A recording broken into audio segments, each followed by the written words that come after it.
What's up, Magical Misfits? Drew here, and I am back with another edition of my WitchyTales. I chose this one as I felt it was in keeping with the season. That would be because it is the scariest spiritual, supernatural, whatever you want to call it, event that has ever occurred in my life. And actually one of the scariest things that has ever happened to me in my life, period. I am obviously titling this Inhuman Attack, and I just quickly want to go over what I mean by inhuman. You can look up definitions for this word, whatever. What I mean, what Drew means when she uses this word, is an energy, entity, what have you, something that has never been in human form. So this would cover angels and demons and dinosaurs. Something that has never lived in human form, an energy that exists that's never been human. It's inhuman. For me, that doesn't denote good or bad or anything like that. I don't really follow those concepts anyway. But now that we know how it is that I am using that word, let's get on with the story. This had to have occurred toward the end of 2007 or the very beginning of 2008. Because I began working at the metaphysical shop that I worked at. It was the summer of 2007. So yeah, this had to be at the end of 2007. Because it wasn't hot out at that time. So it was probably fall, this time of year in 2007. The night it occurred was a normal night. My children were in bed. My husband and I had gone to bed. Now, my husband falls asleep fairly quickly. I, on the other hand, take a very long time to fall asleep, typically at least a half an hour. Having said that, I remember being tired that night.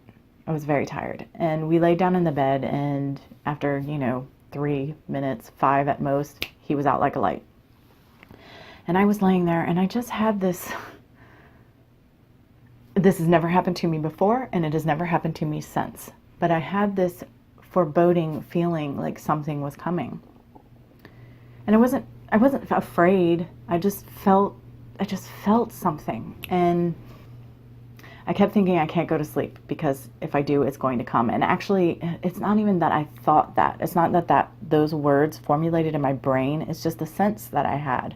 I had this sense of don't fall asleep. Don't fall asleep. Don't go to sleep.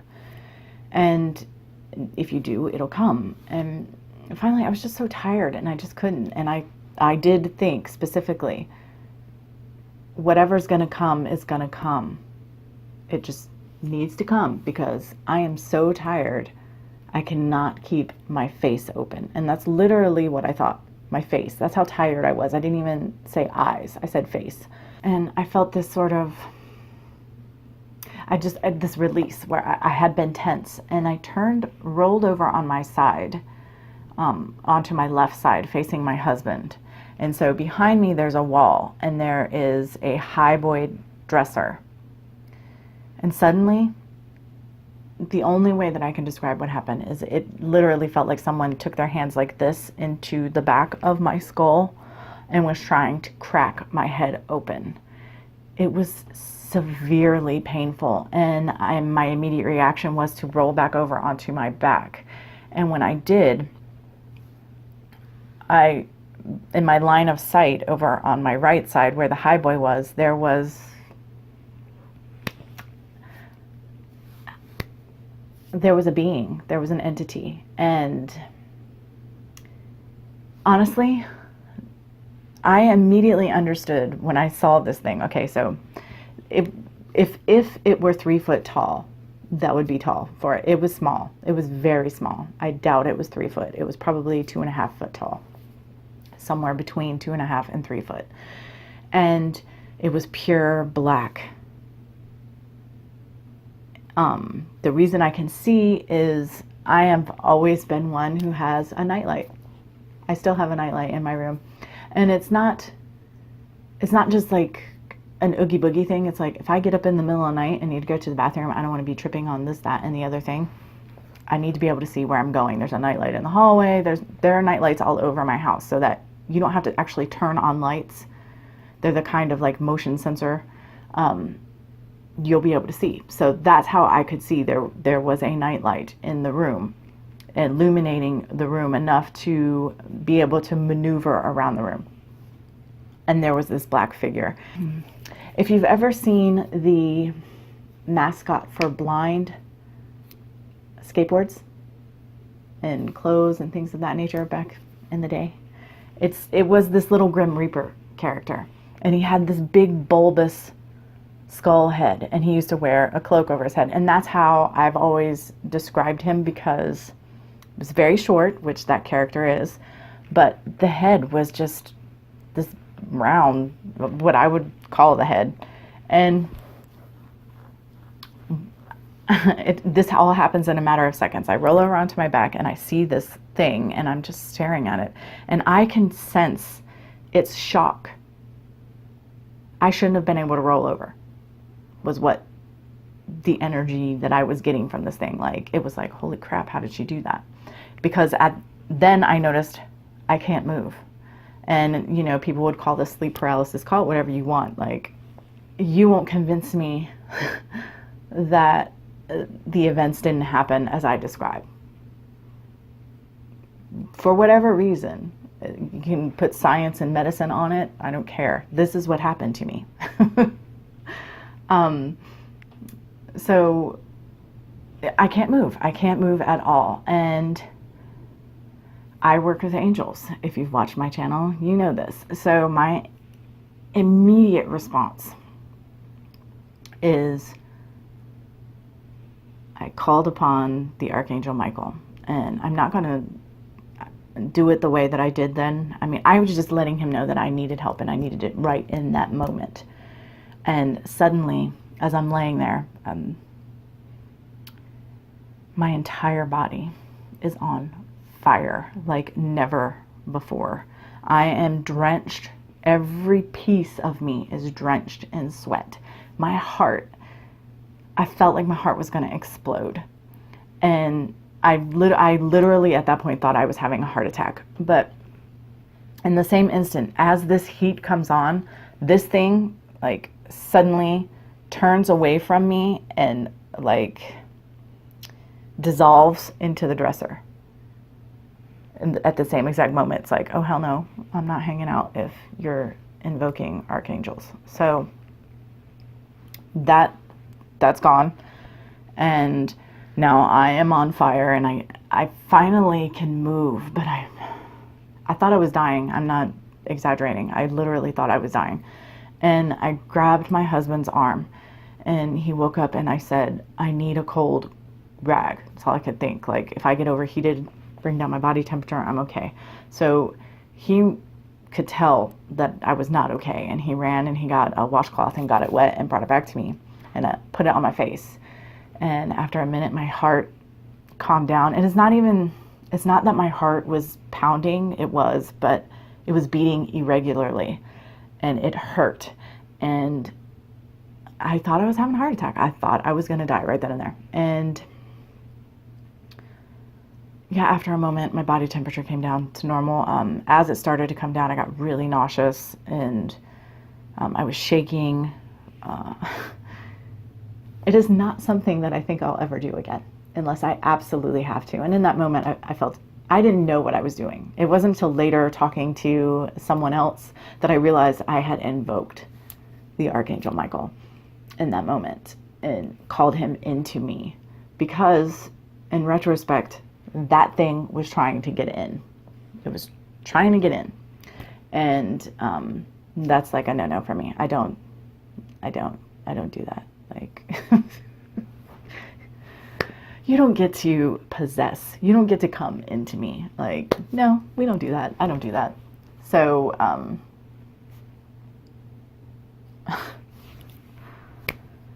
that is genuinely the scariest thing that's ever happened to me. The little guy wasn't, I mean, if I express to you how it felt, okay, of course there was this immediate shock. It was shocked that I could roll over and look at it. It did not expect me to be able to do that. I should have been frozen. And then I was frozen. And there was a curiosity, I think. And then there was this, if I describe the energy of this being, this entity, it wasn't evil. It was like chaotic. It was like, or what I would associate. I mean, that there wasn't a malevolence to it necessarily. It was just,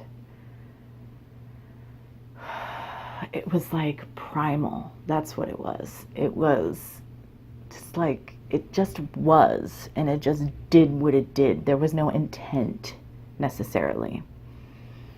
But it didn't feel good. It didn't feel nice. It wasn't something that I really wanted around me or anyone that I care about. Anyone really. The scarier part, honestly, was invoking an archangel. I don't recommend it unless you feel like you absolutely have to. Like, and I suppose I've got other angel stories that I'll tell that are much more gentle. And I worked with the angels before that, but you know, I definitely have worked with them since that. I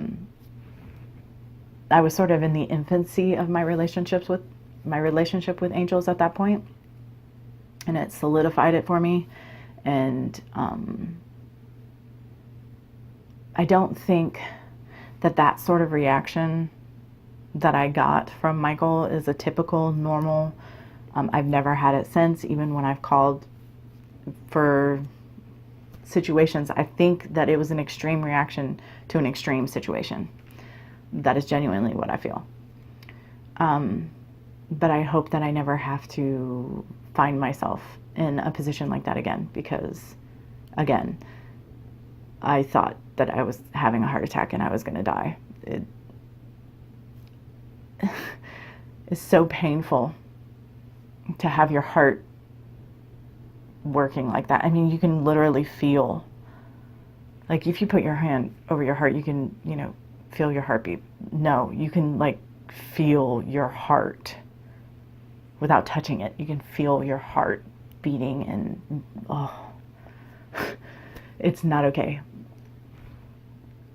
So yeah, I've never had an experience like that ever since then. Nothing anywhere near that. Weird, uncomfortable, even things that might be kind of spoopy, but nothing like that. And that is what I refer to as my inhuman attack. I want to specify that I had only newly I had just gone through my initiation, not even a full year before that, and was still very much naive in my own path and my own practice, and was just very dipping my toe in. Not that I'm an adept now, I'm certainly not, but I mean, this is, 12 years on from my initial initiation. And so I was really clueless in everything. I had a very tentative relationship with everything that I was doing at that time. That's not to say I was dabbling. I wasn't doing invocations. I wasn't doing, I still don't astral travel yet. It's something I've been thinking about, but I haven't actually tried yet. I did shamanic journey and spellcraft, but again, hadn't gone into anything heavy at all at that point. Was very much sort of doing my instinctual thing, but I have other witchy tales to share, and so I don't want to give away things that will, I want to do them separately. But it was a time when many otherworldly energies and beings were making themselves known to me. So I don't know if it falls into that category. I don't know. But if you find yourself in a position that you are under what I refer to as inhuman attack, and you don't work with angels, if you work with angels, by all means call Archangel Michael. If you don't work with angels, then hopefully you have guides or deity that you work with that are very protective, and that will come to your aid. But I have always known from that day moving forward that if I'm in a pinch and things are really bad, that I can call Michael and everything will be fine. Like, I have no fear. Everything will be fine. So that, I guess, is kind of the moral for me. That's a boon for me. That's like, I don't have to be afraid of anything. I'm not afraid. There's nothing to fear. So I don't have limitations on my spiritual path as a result of fear. There, however, is healthy respect. This is how I feel about snakes. Poisonous snakes. I'm not afraid of them. I mean, I don't want to walk up on one in the middle of the woods, but I have a very healthy respect for them. You stay in your area and I'll stay in mine. But I'm not, I don't feel fear of them. It's respect. And that's how I walk my spiritual path as a result of this experience. I am not afraid, but I have healthy respect. Okay, guys, thanks for listening. And until next time, much love and gratitude.